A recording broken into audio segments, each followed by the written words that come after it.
Buenos días, Dios le bendiga. Quien le habla es su amigo y hermano Saúl Rivera. Un día lluvioso, pero con sol. Así que es un día interesante, un día donde agradecemos al Señor por su misericordia. Con mi taza de café,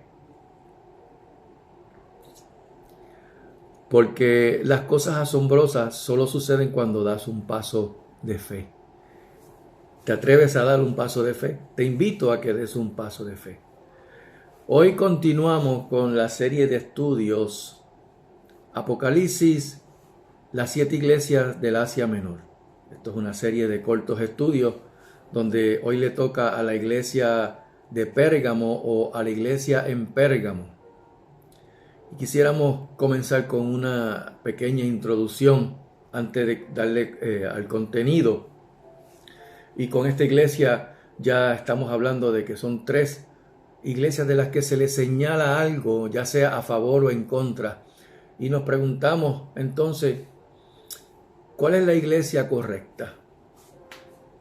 De todas las iglesias que hemos hablado, ¿cuál entonces será la correcta? Pregunta que probablemente surja debido a que hay tantas preguntas y argumentos respecto a Dios, a su palabra, y hay tantas ideas respecto a Dios y el cielo, y se preguntarán, ¿cómo sé que lo que yo creo es verdad? En 2 de Timoteo capítulo 3, verso 16, la Biblia nos enseña que toda la escritura es inspirada por Dios y es útil para enseñar, para redarguir, para corregir, para instruir en justicia, a fin de que el hombre de Dios sea perfecto, enteramente preparado para toda buena obra. Cuando estudiamos la palabra de Dios, iglesia, y cuando analizamos la historia envuelta que está en ella, podemos tener y podemos entender aspectos de la iglesia que desconocíamos antes. Y cómo es que cosas que no son bíblicas han sido parte de la vida y doctrina de muchas iglesias modernas. Para eso vayamos al libro de Apocalipsis capítulo 2. En el verso 12 leemos, en el nombre del Padre, del Hijo y del Espíritu Santo, y escribe al ángel de la iglesia en Pérgamo, el que tiene la espada aguda de 2 filos, dice esto: yo conozco tus obras y dónde moras, donde está el trono de Satanás, pero retienes mi nombre y no has negado mi fe, ni aun en los días en que Antipas, mi testigo fiel, fue muerto entre vosotros, donde mora Satanás. Pero tengo unas pocas cosas contra ti, que tienes allí a los que retienen la doctrina de Balaam, y que enseñaba a Balac a poner tropiezo ante los hijos de Israel, a comer de las cosas sacrificadas a los ídolos y a cometer fornicación. Y también tienes a los que retienen la doctrina de los nicolaitas, la que yo aborrezco. Por tanto, arrepiéntete, pues, si no, vendré a ti pronto y pelearé contra ellos con la espada de mi boca. El que tiene oído, oiga lo que el Espíritu dice a las iglesias. Al que venciere, daré a comer del maná escondido y le daré una piedrecita blanca, y en la piedrecita escrito un nombre nuevo, el cual ninguno conoce sino aquel que lo recibe. Dios añada bendición a su santa y bendita palabra. Vamos a hablar un poco de historia.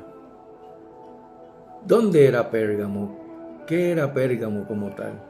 La ciudad de Pérgamo era la ciudad más alta de las 7 ciudades que se menciona, o de las 7 iglesias que se menciona en el Apocalipsis. Estaba al norte del Asia Menor y como a unos 100 kilómetros al norte de Esmirna, la otra iglesia. Al momento de la carta a las 7 iglesias del Asia Menor, Pérgamo era la ciudad capital del Imperio Romano en el Asia Menor, lo que hoy comprende como Turquía. En la cumbre de la montaña, en el Acrópolis, se encontraba la segunda biblioteca más grande del mundo, que estaba solamente superada solo por la biblioteca de Alejandría. También en esta ciudad se encontraba el templo más grande que estaba dedicado a Zeus. Era un dios griego seguido por los templos, igual que en las demás ciudades, que estaban dedicados a los emperadores romanos. Por lo que podemos aquí, iglesia, decir que Pérgamo era el centro público y religioso del Asia Menor. Pérgamo era también famosa y estaba reconocida porque elaboraban el pergamino. Así que tenían la elaboración de este pergamino. Era una de sus principales fuentes de industria. La elaboración del pergamino se debió en parte gracias a que la fragilidad del papiro para escribir tomó notoriedad esta elaboración del pergamino, además de que se podía conseguir más fácil. En esta ciudad es que Cristo le dice al ángel de la iglesia, específicamente cuando estamos hablando al ángel de la iglesia, no estamos refiriéndonos a un ser celestial, sino al pastor de la iglesia en Pérgamo. Dice que él tiene la espada aguda de 2 filos. Cuando vamos a Hebreos capítulo 4, verso 12, la Biblia nos enseña que la palabra de Dios es viva y eficaz y más cortante que toda espada de 2 filos. Así que la palabra de Dios es la espada que Cristo tiene. Él es la palabra. Así que si venimos a ver, Él es la espada de 2 filos. Espada que está desenvainada y lista para penetrar y tiene 2 filos. Corta para adelante, corta para atrás. Cuando entra, abre surco. Estamos simbolizando juicio aquí cuando vemos como en Apocalipsis capítulo 19, verso 15, es la misma espada que se usa luego de las 7 copas de la ira de Dios para herir a las naciones que no aceptaron la palabra de Dios y para regir con vara de hierro. Por lo que vemos a Cristo aquí presentándosele a la iglesia de Pérgamo, listo para ejecutar juicio si no se arrepienten.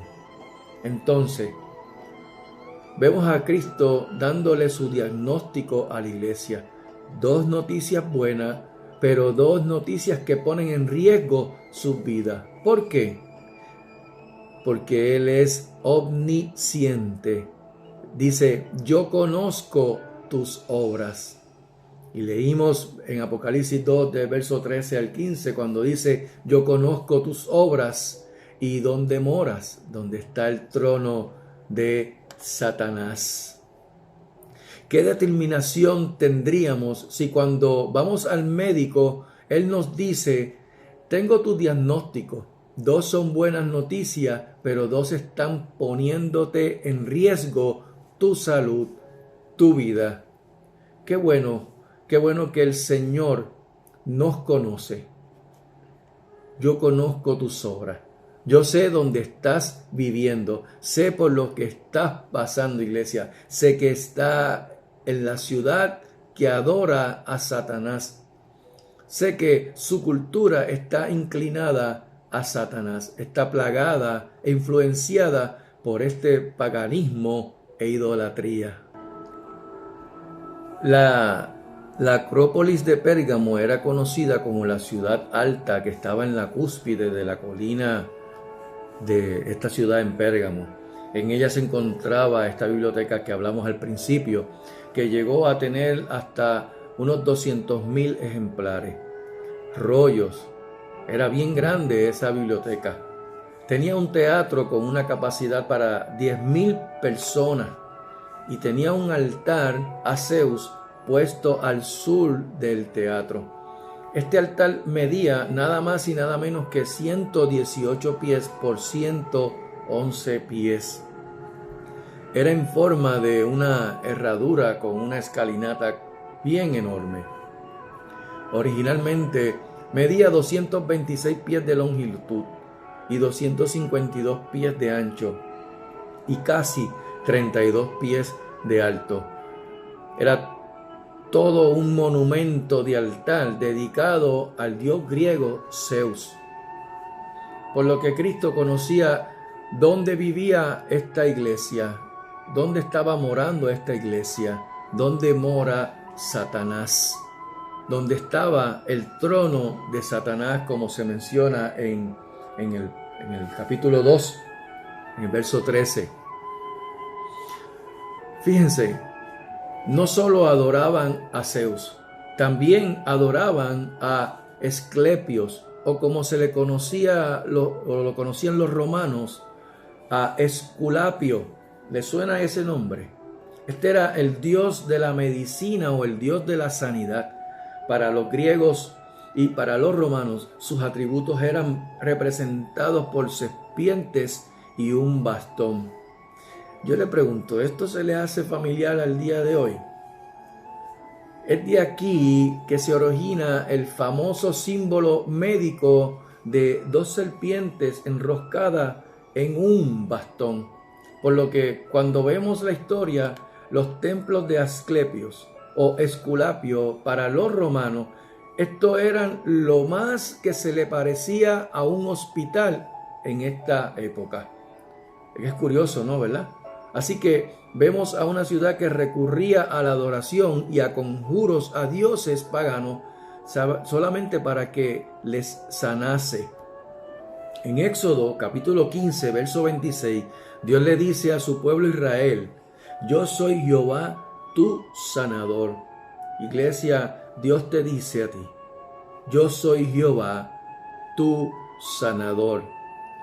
Isaías 53, verso 4 y 5. Él llevó nuestras enfermedades y sufrió nuestros dolores. Y por su llaga fuimos nosotros curados. ¿Alguien puede decir amén a eso? Amén. Aleluya. ¿Entienden por qué Cristo le dice: donde mora Satanás? En el trono de Satanás.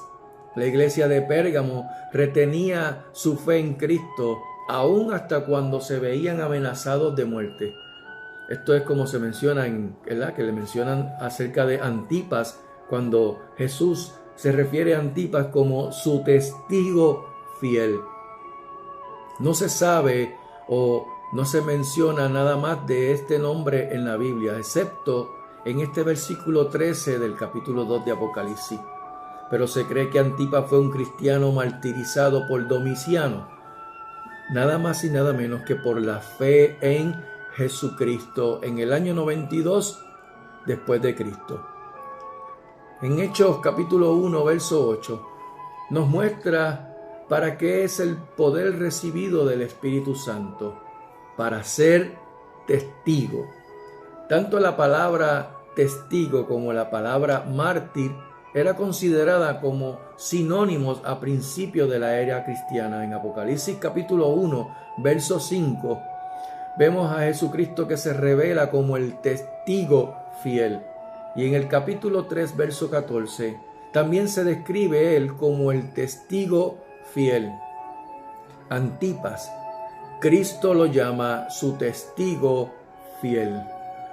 Cuando se procura, iglesia, seguir a Cristo, vivir con Cristo, vivir para Cristo, cuando se procura vivir lo que se conoce en el latín como el coram Deo, vivir toda la vida en la presencia de Dios, bajo la autoridad de Dios y para la gloria de Dios, estamos procurando ser testigos fieles de Cristo. Y hasta ahora, iglesia, este diagnóstico del Señor a esta iglesia va muy bien. Retienen su fe en Cristo, no niegan su fe, aún en las circunstancias donde vivir, donde mora Satanás, era tremendamente peligroso. Pero así como retienen el nombre de Cristo, también retienen dos cosas que Cristo aborrece. Número 1, la doctrina de Balaam, la doctrina de los Nicolaitas. A medida que vemos los mensajes a las iglesias, notamos que Satanás usa unas estrategias distintas para desviar a la iglesia de Cristo, del mismo modo que diseña estrategias para desviar al cristiano de su mirada a Cristo sabe cuáles son nuestras debilidades, iglesia. Sabe dónde somos más vulnerables y propensos a caer. En Juan 10:10 nos dice la Escritura que el ladrón no viene sino a hurtar, a matar y destruir. Con sus estrategias te roba tu bendición, mata tu fe y destruye tu alma. Anoten esto. Cuando un cristiano deja de orar, comienza a pecar. Pero cuando un cristiano comienza a orar, deja de pecar. Voy a repetirlo. Cuando un cristiano deja de orar, comienza a pecar.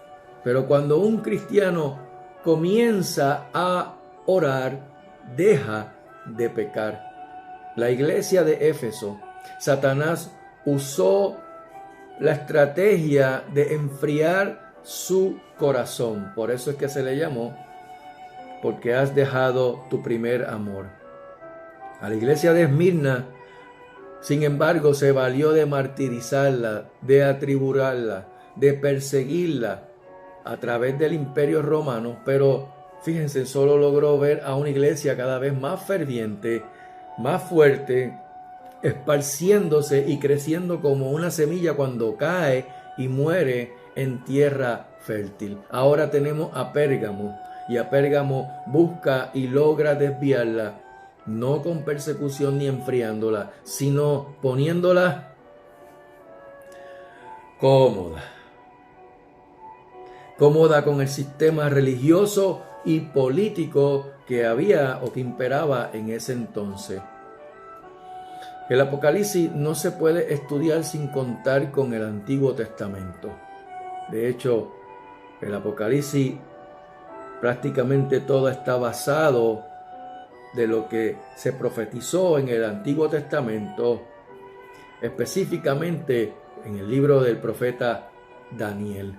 Cada detalle que da va relacionado con el Antiguo Testamento. Veamos, fíjense, habla de Balaam. Balaam era un profeta del Antiguo Testamento, pero también se le conocía como un adivino. Para el tiempo de Moisés y de Josué, Balaam hizo que el pueblo de Israel pecara contra Dios, llevándole a la idolatría y a la fornicación, como se menciona en Números 31:16. También vemos a Balaam que se vendía por dinero, como se menciona en el libro de Nehemías. Fíjense, capítulo 13, verso 2. Balaam amó el precio de la maldad, como se menciona en 2 de Pedro, capítulo 2, verso 15. Iglesia, Cristo aborrece esta doctrina, este tipo de enseñanza de comer cosas sacrificadas a los ídolos y cometer fornicación. La obra de Cristo, iglesia, su evangelio no se puede comprar ni vender por dinero. El evangelio de Cristo no se puede hacer por dinero, iglesia, no se puede hacer por codicia, y ese error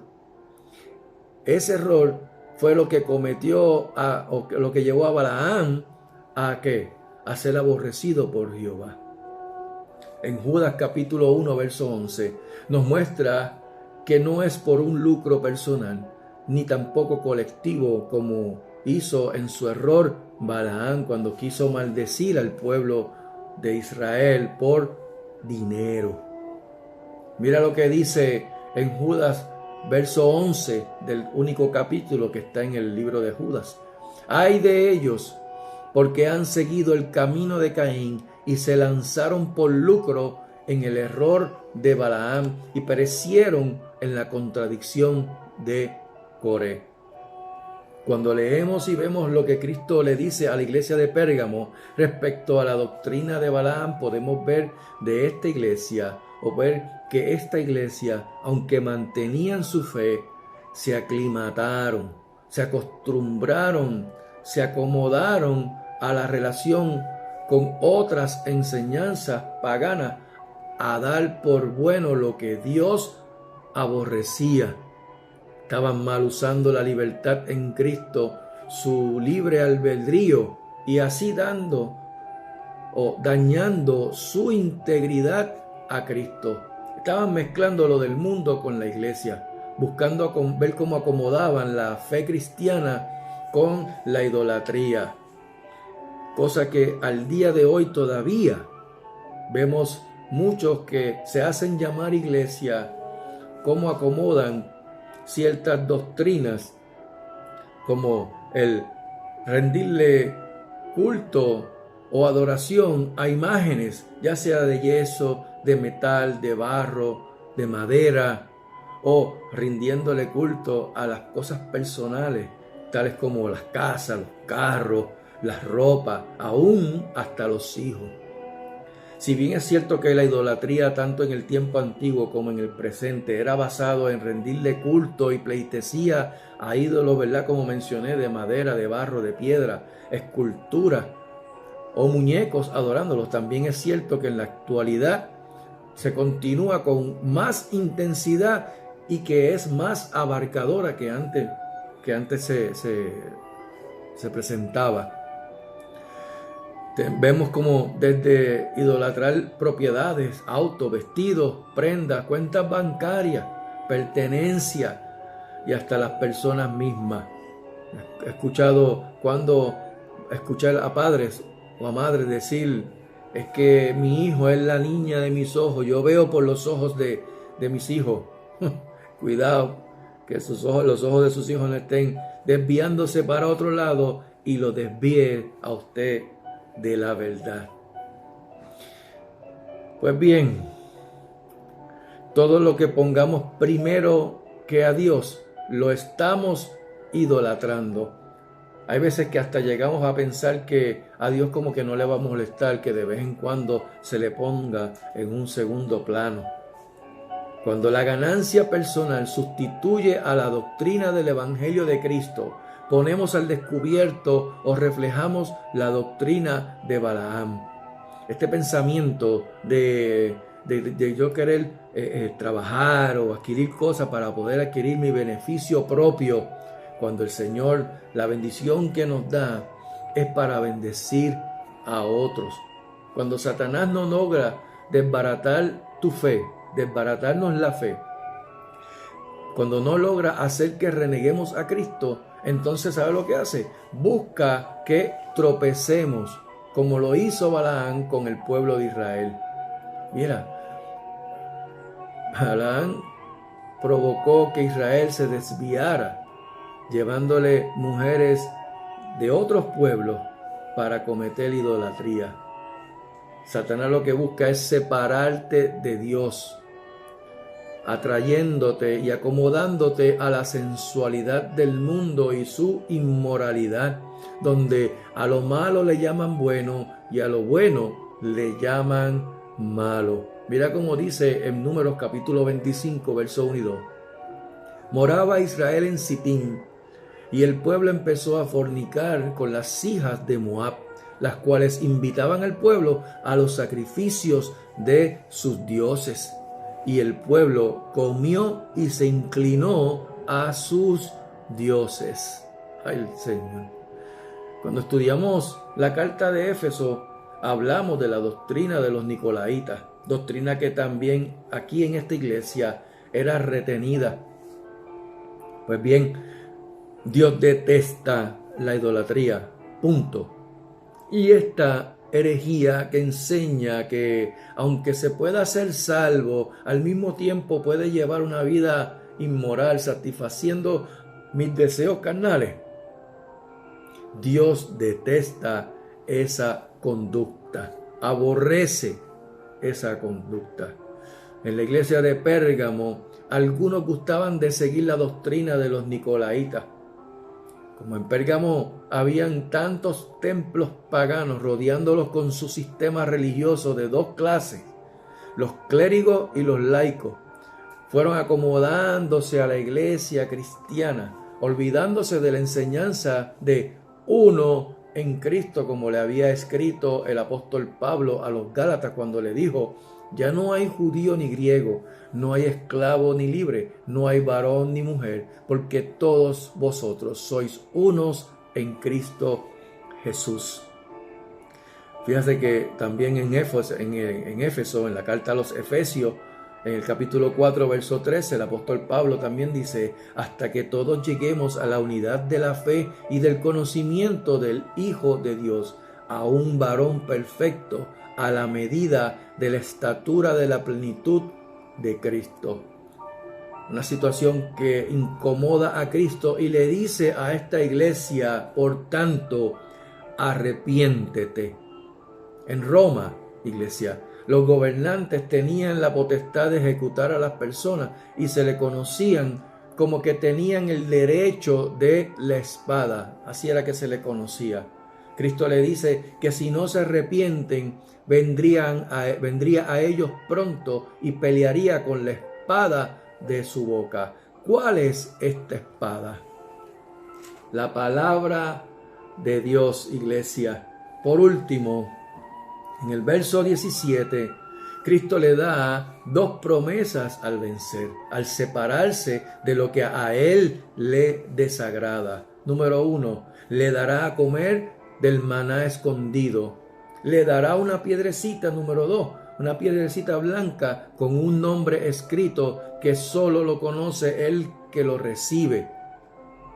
El maná, iglesia, aunque cesó cuando el pueblo de Israel comenzó a sembrar y a cosechar en la tierra prometida, guardaron una porción del maná en una vasija delante de Jehová. Dice en Éxodo capítulo 16, verso 33.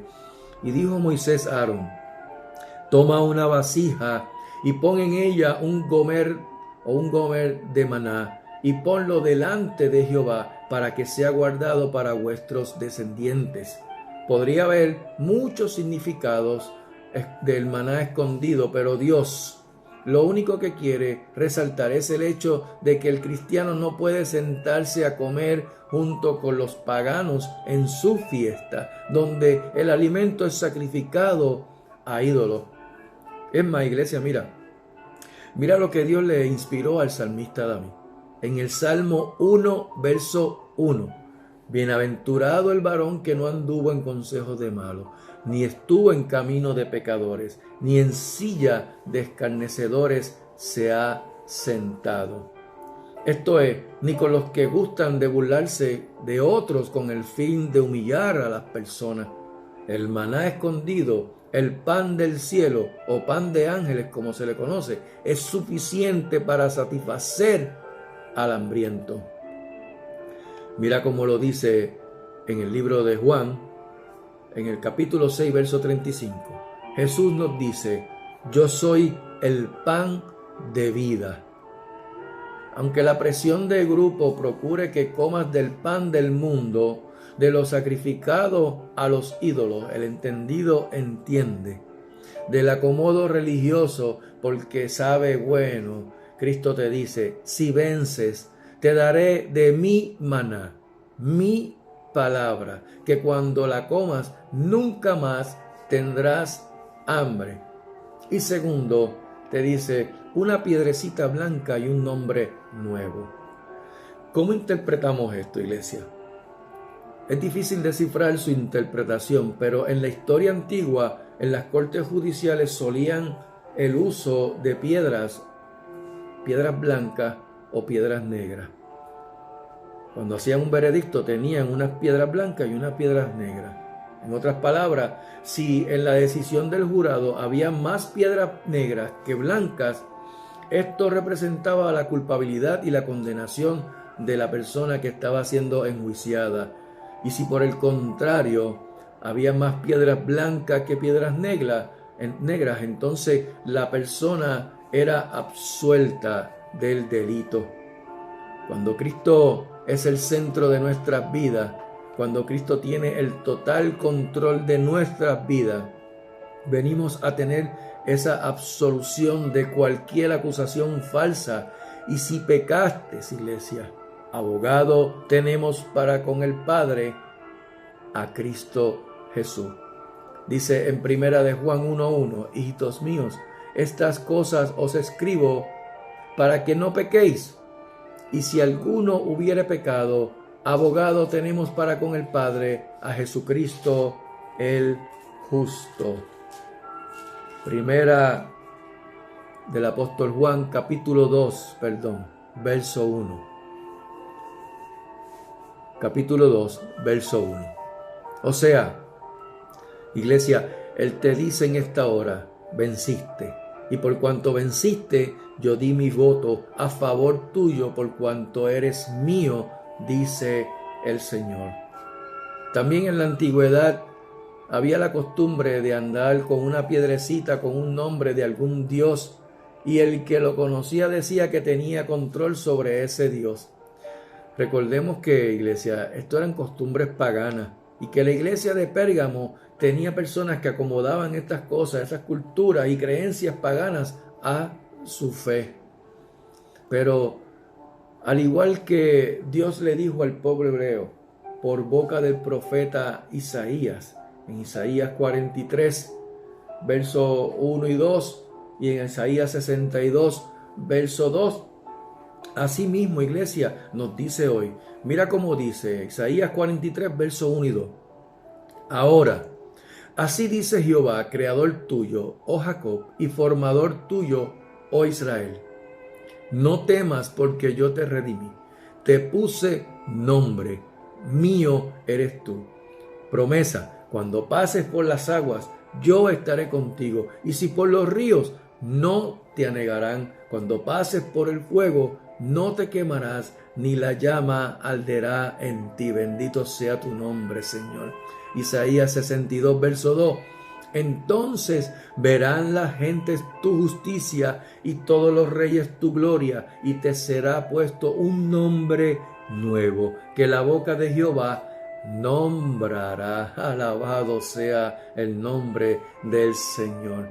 Vemos entonces cómo de un período de persecución se torna a uno de acomodo gracias a este emperador llamado Constantino, que procuró acomodar la fe cristiana con el paganismo, buscando como que casar a la iglesia con el mundo. ¿No tiene esto una similitud con la actualidad?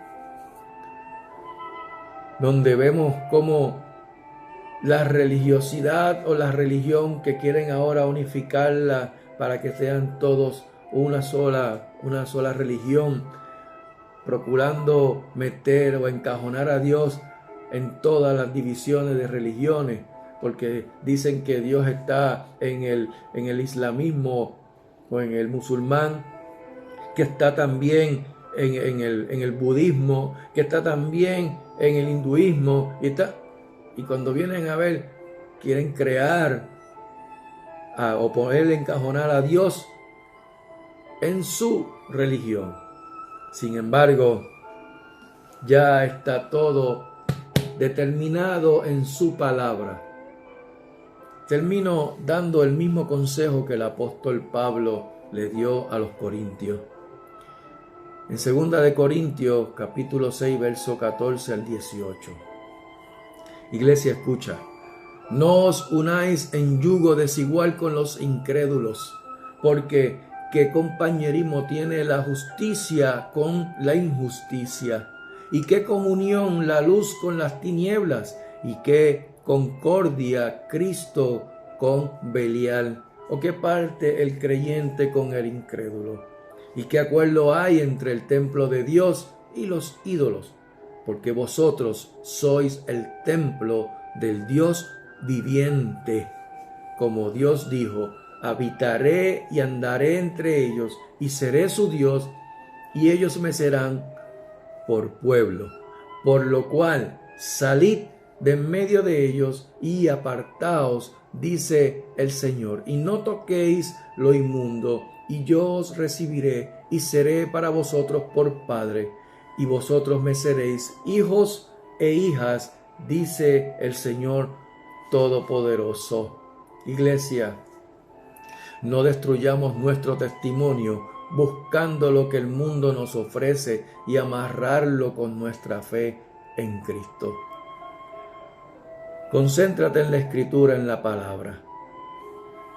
Ella es la que nos enseña, nos corrige, nos redarguye, nos exhorta y nos enseña a llevar una vida como Dios agrada, una vida completa, perfecta en Él. Que Dios les bendiga, que Jehová les guarde, Que Jehová haga resplandecer su rostro sobre ustedes y tenga de ustedes misericordia. Que Jehová alce sobre ustedes su rostro y tengan ustedes paz. Para el próximo miércoles viene esta próxima iglesia o el próximo pequeño estudio que es a la iglesia de Tiatira. La iglesia de Tiatira, la que tolera a una mujer llamada Jezabel. Nos vemos el próximo miércoles. Si Dios lo permite, estaré con ustedes. Que Dios les bendiga y que añada gracia sobre gracia. Amén, amén y amén.